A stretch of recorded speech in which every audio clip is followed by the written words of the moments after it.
Çanta. 2. Aferin. Geç. Zeynep geç yerine. Mektepli. Arkadaşlar 3. Aferin Lətfə. Geç ayak yerine. Kozan. Aferin Həmid. Tamam geç geç. Qələm qabı.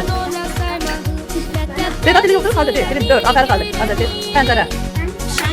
Aferin. Biraz. Sen geç yerine. Azərbaycan. Aferin. Dilimiz öndeyiz o. Dur. Kemal. Kitapxana. İkinci sırada geç. Qərənfil. Aha, Əli. Geç geç. Qızılgül. Qızılgül. Əfə sana bak.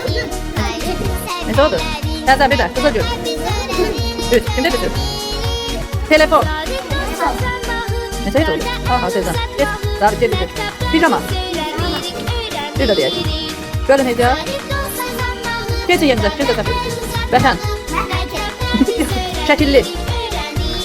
Aferin pardon. Geç sıra yerine. Evdəkiler. Aferin. Həmid aferin. Geç atıya. Salamlaş. Söktüm. Əyləşin ikinizi. Göy quşağı.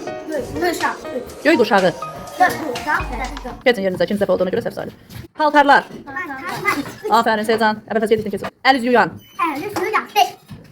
Neçə oldu el burası dedi? Səhvdir ikinci əyləşin. Zürafənin.